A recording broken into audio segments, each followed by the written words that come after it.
Motor rallying is the most demanding of all sports. And in Australia, no event is a greater trial of man and machine than the annual 2,200-mile International Southern Cross.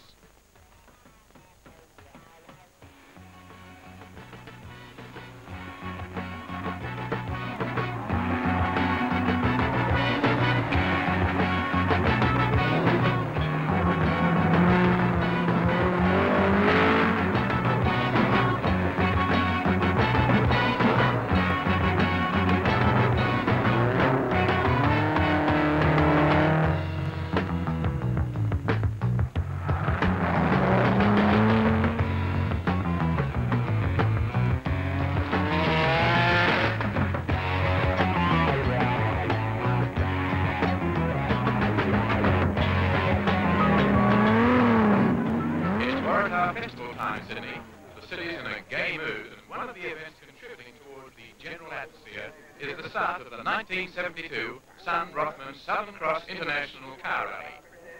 There are 57 starters in the big event, and it's possibly the best field ever assembled for a motor rally in the South Pacific region. Among the international stars is Rauno, the Flying Finn, a European rally champion and winner of the famed call tactics, but I believe that in a rally of this kind, where you don't know exactly where you are going, and also you are in the black, you don't know how fast your opposition is driving. All you can do is to drive as fast as you can do with maximum safety. And how about your navigation? I think we get on very well indeed. I'm just a little surprised that you're in this particular make of Datsun. I thought you would have been in the 240Z, seeing you won the East Africa Safari. I think, above all, for the Datsun company, it's more a test program as well, as all rallies should be. The way I can see it, naturally, 240Z, it's a proven car. Will most probably go out on outright win and try to win it. Now, this car is a new model. They want to test it, especially to the view that they want to enter it for the East African Safari next year.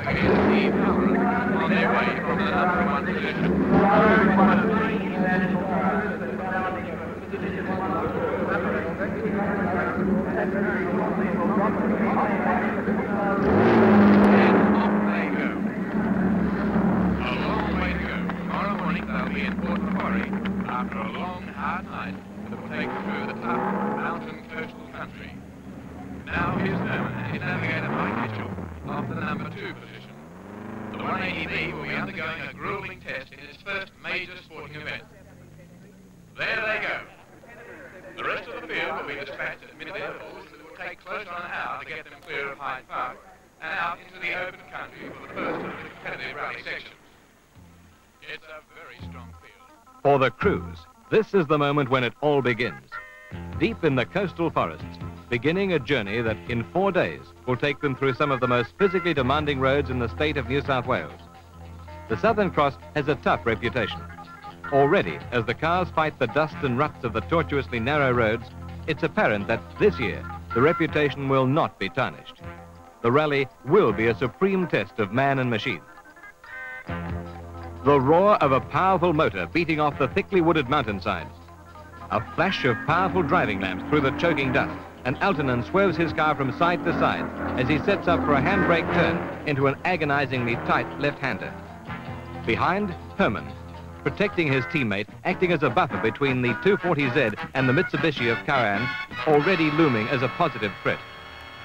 Hermann, unlike Aaltonen, is finding some of the corners too tight. Cowan in full cry, a superb driver at the wheel of a car ideally suited to the narrow forest tracks. By night's end, he will have overhauled Hermann to hold down second spot and throw out a challenge for the lead.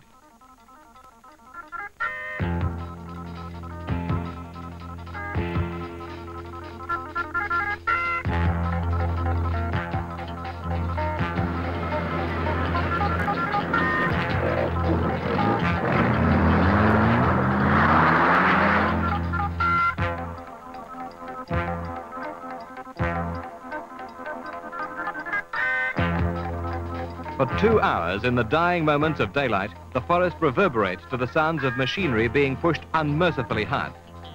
The schedules are tight, the navigation tricky, and the pressures never relenting. As night falls on this first day, the field is deep in the coastal country. They are headed for Port Macquarie, a bustling tourist town that will be headquarters for the event.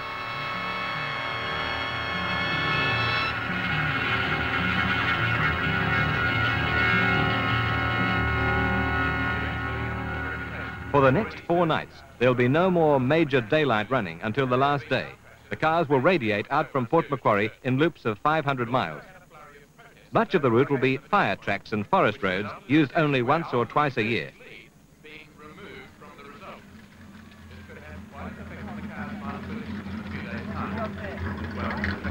Rauno, how's the wet weather worry you? In contrast to the colour It's uncomfortable, of course. And being in the leading position, we would like to have it as safe as possible. And in rain, the element of luck is always bigger. Well, you've got about 10 points up on the second car. You're in the lead. Are you confident you can maintain? I hope so. The wet weather, good or bad? Good, very good. Well, Aaltonen said that he doesn't mind it, but he's a little bit worried that the conditions could be dangerous. Do you share this view? Yeah, I think we'll just have to adjust our driving to the conditions, you know, but I would rather have mud than dust. And it's certainly a big advantage to be up near the head of the field. Oh, definitely, yeah. But how do you feel about being in the position where you are? You may have lost your own chances of being up front, but at least you can be in a good position to support your teammates. Oh, I feel quite confident about that. How do you feel about the rain? Does it worry you at all? Again, I don't know. I haven't had experience with this kind of rain. It's an unknown fact to me. I don't know how it behaves. So like you told us at the start, it's very much a case of this car being really tried out for the first time. Yeah, it's almost more of a development program than a rally. I would say that, yeah. For this particular car, definitely, yes. And out he goes, Hermann in number 3 position. And the Southern Cross Rally moves into night 2, and the seemingly endless forests beckon the cars and their crews. The nights blur into a swirling kaleidoscope of rushing roads, blinding lights, and the incessant roar of hard-working motors. Already the pressure is taking its toll. Andrew Cowan almost puts his Mitsubishi in a creek. The Datsun of Wilkinson does end up in the water. The Torana of Buchanan and Michael crashes in a creek, and the Falcon of Calver and Gillies lands beside it soon after. Twice winner of the Southern Cross, Barry Ferguson rolls his Mitsubishi and struggles to Port Macquarie for retirement. And then Peter Lang spectacularly ends his chances by parking his Datsun 1600 in a tree and facing the wrong way. Punctuating the darkness, the check-in points. And as Aaltonen and Halloran ready for the next stage, they express concern at repeated tyre failures. Well, it's revving up well. Full power, no problem. And you and the navigator are settling in quite well? Well, so far we haven't hit each other. Andrew Cowan, how's it going with you? Thoroughly enjoying it. The car going well? Very well. You know, I'm surprised that it's going so well. You know, it was handling really well in these forests, and, you know, we're still taking it fairly easy to start with. 5 seconds! Cowan and navigator Bryson, worried only by an intermittent brake problem, take the Mitsubishi off in pursuit of the flying Finn. Behind the 2 leaders and the drama of their struggle, the slowly thinning field streams through the check-in point. It will be hours before this obscure road is quiet again. It's somewhere in here, at a place called Yaris, that Aaltonen loses his lead. He's caught with flat tyres, far from his service crew. Cowan and Bryson take the lead. Aaltonen now is the hunter. Cowan, the hunted. Forbes Creek Road, west of Warhope, service point. And out of the night comes Aaltonen, his motor thundering the challenge of the chase. Time now for the flying Finn is preciously short.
Out goes Aaltonen, but there's no rest for the service crew.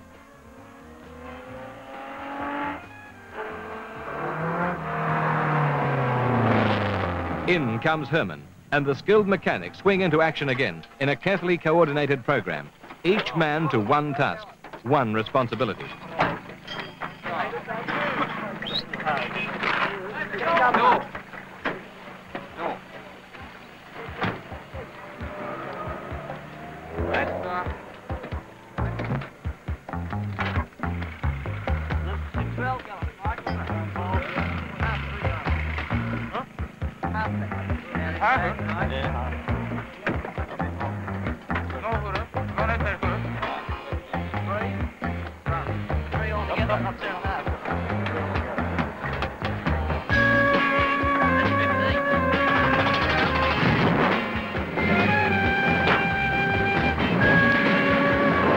Out goes Hermann, still holding third, but Chivas in another Mitsubishi is getting uncomfortably close.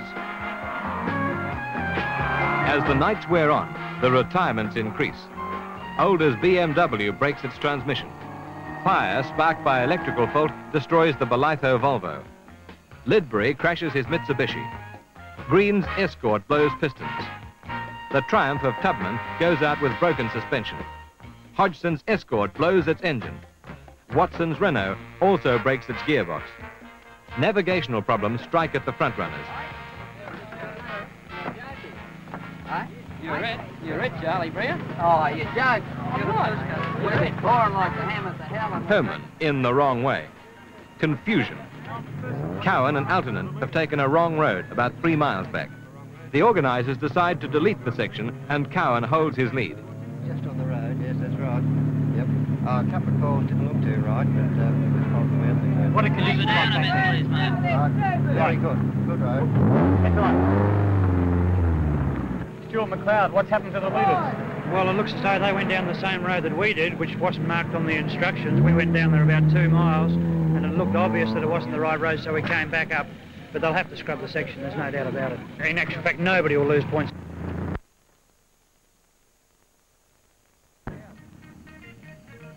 And the nights start to run out. Time for Aaltonen runs out. Soon the dawn will be filtering through the trees, leading the cars and their crews back to Port Macquarie for the final service point and a special daylight section. It has been a tough rally. The thick dust, the water fords, and the continuous high pounding have played havoc with electrical systems, suspensions, brakes and tyres. There's been a heavy toll. In a rally of this nature, no vehicle could be expected to come through unscathed. It's simply that some have done better than others. As the last night ends, Cowan holds his lead from the hard-pressing Aaltonen.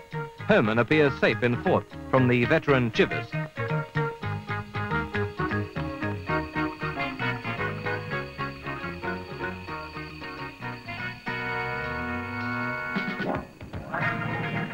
The last service point, the crucial checks to make certain that all components are ready for the final effort.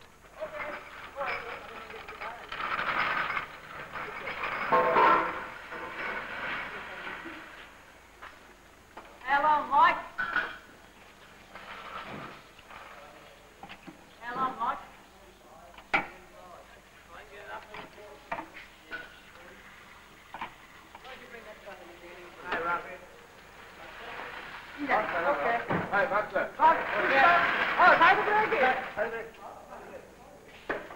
Rauno, after running in second position, that's in the field for much of the rally, all of a sudden this morning we saw you come through in the number 5 slot. Why is that? We had a couple of navigational exercises this night. Serious ones?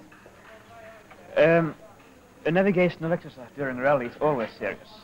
If we don't lose any time, it's serious for a psychological view, because the driver loses the confidence, A, in his co-driver, and B, in organisers.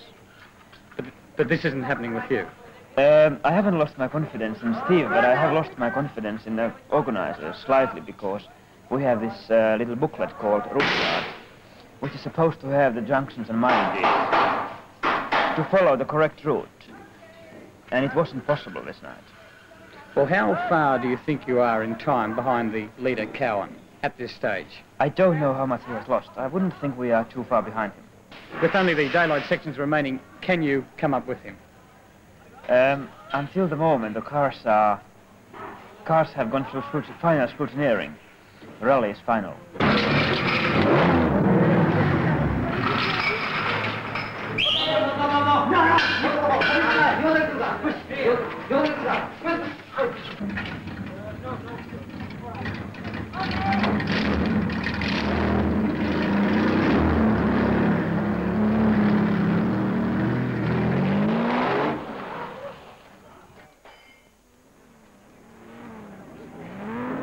As he talks with his teammates over a final breakfast, Aaltonen is aware that Cowan will have to brake for him to sweep past the Mitsubishi to give victory to Datsun.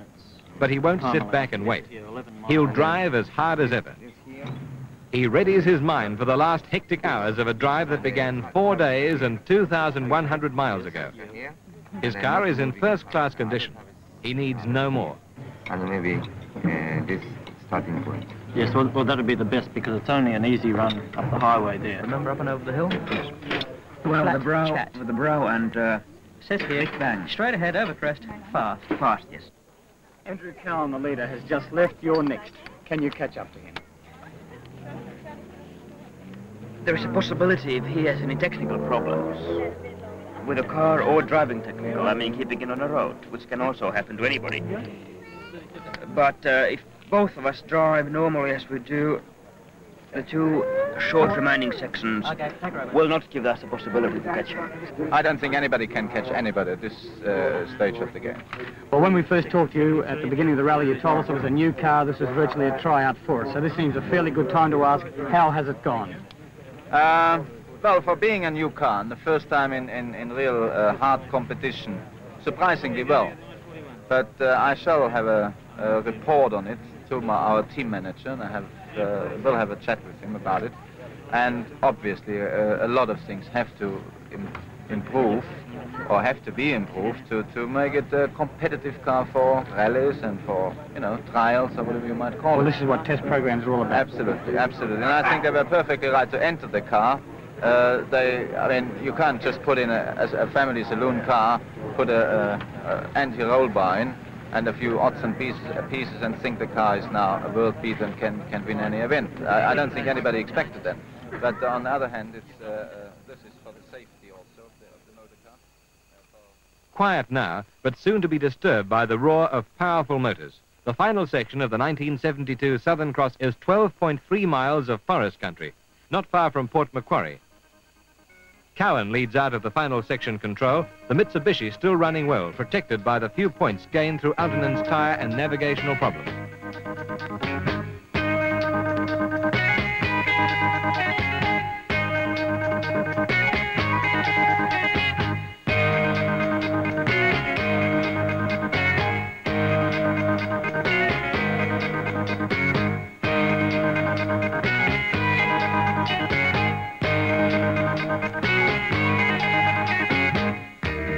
The Datsun's exhaust bellows the drama of the chase, and its threshing rear wheels spray out plumes of choking yellow dust as the car responds to the challenge. It's the start of a remarkable drive that will see Aaltonen cover the distance in the allotted time of 20 minutes. A remarkable effort over dangerously narrow roads.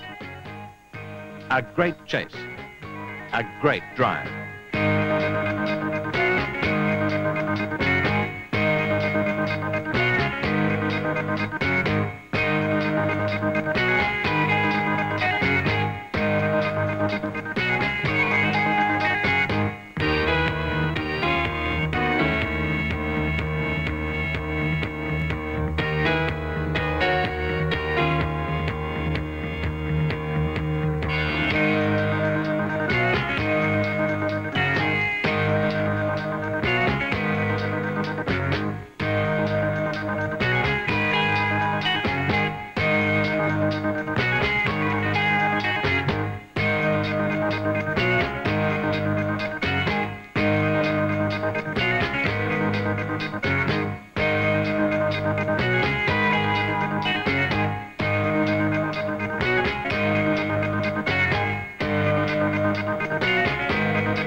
As Cowan breasts the brow of the last hill and thunders down into the final control, the Datsun is eating his dust.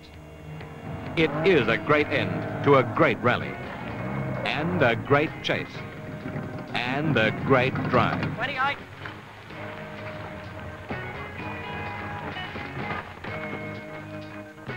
That was fairly close, Rauno. You almost caught him. Well, we've been soft paddling for 5 miles because you can't see anything. Dust really bad. It's bad, and you see, we don't have instruments for flying in this car. In comes Hermann. The 180B2 has done all asked of it. 4th place in its first competitive outing, ahead of many more seasoned entries.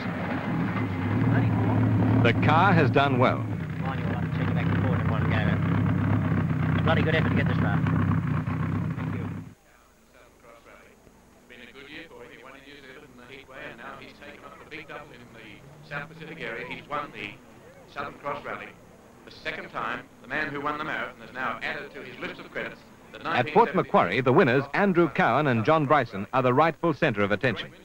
For them, the win has been a brilliant one. Aaltonen, who's been on the victory dais many times himself, knows the feeling, and he's quick to offer congratulations. The 1972 ROTHMANS Sun Southern Cross Rally has been tough and demanding. Of the 57 starters, only 25 have made it to the finish line. And of these, only 10 have covered the full 2,200-mile distance. Of the first 10 cars, 7 were Japanese. Time they weren't able to make up, but my heavens, what a chase they turned on. What a great drive by Aaltonen and his co-driver, Steve Halloran.